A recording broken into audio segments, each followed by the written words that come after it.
बरसात का मौसम था, भूख से बड़े विचलित थे। माँ ने हमें समझा कर भेजा कि जाओ, तुम्हारे दादा गुरु बहुत सिद्ध हैं, शायद कुछ दे दें। और हम आए थे गड़े हुए धन को पाने। अवस्था थी 11 साल। अब 11 साल की आयु में भूख से छटपटाता हुआ तन, जब रात शाम के समय दादा गुरु के पास आए कि तुम दुनिया की बिगड़ी बनाते हो, हम तुम्हारे सगे नाती हैं, बेटा के बेटा हैं, कृपा करके हम पे भी कुछ कृपा करो।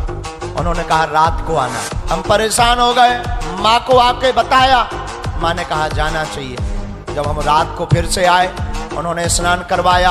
और उस रात यही वो जगह है जहाँ हमारे साथ घटना घटी थी, जहाँ हमारे साथ क्रांति हुई थी, जहाँ हमारे साथ जीवन में उजाला हुआ था। अब वो घटना ये थी कि हम तो बहुत मुसीबतों से उस वक्त जी रहे थे। ऐसे ही बरसात का मौसम था और एक 12 बाई 10 के कमरे में, वो भी खप्पर वाले कमरे में, बारिश का पानी भींग भींग टप टप करके घर में भर गया था। और लगभग 1 फुट के लगभग का पानी बरसात का भरा होगा, ऊपर से टप टप करता हुआ। 3 दिन से सोए नहीं थे।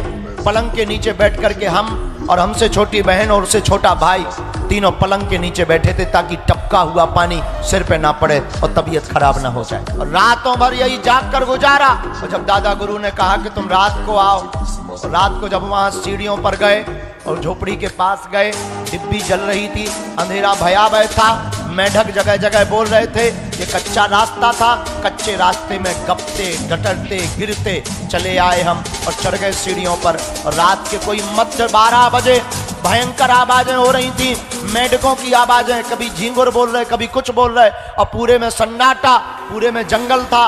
लेकिन वो महापुरुष डिब्बी के उजेले में भी ऐसा चमकदार दिखाई पड़ता था। वो कोई और नहीं, हमारे सगे दादाजी दादा गुरु थे। हमने जाके प्रणाम किया। उन्होंने कहा आ गए। उन्होंने कहा बताओ क्या चाहते हो। हमने आंखों में आंसू भर के कहा कि 3 दिन से घर पे भोजन नहीं बना, घर पे अन्न का दाना नहीं है। छोटी बहन और भाई है, वो बार बार चिल्लाते हैं कि भैया कुछ खाने को दे दो। आज 1 रुपए का पार्ले जी ला करके खिलाया। पिताजी कुछ हमारे करते नहीं, तुम्हारे ही सगे बेटा हैं, तुम्हारे ही हम सगे नाती हैं। आपने हमने सुना बहुत लोगों की बिगड़ी बनाई, हमारी भी बना दो। और ऐसा कहते कहते हम फूट फूट कर रोने लगे। माँ ने जो सिखाया था वो बोल दिया।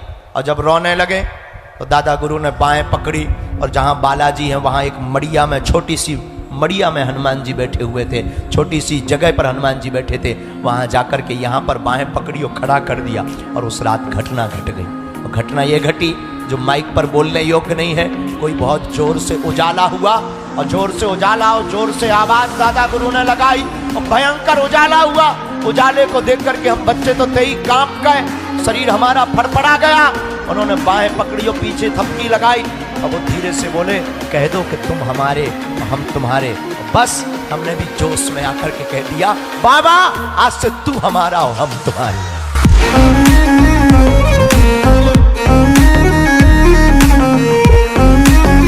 अगर वीडियो अच्छी लगी हो तो वीडियो को लाइक करें और चैनल को सब्सक्राइब करके बेल नोटिफिकेशन को ऑल पर सेट करना ना भूलें।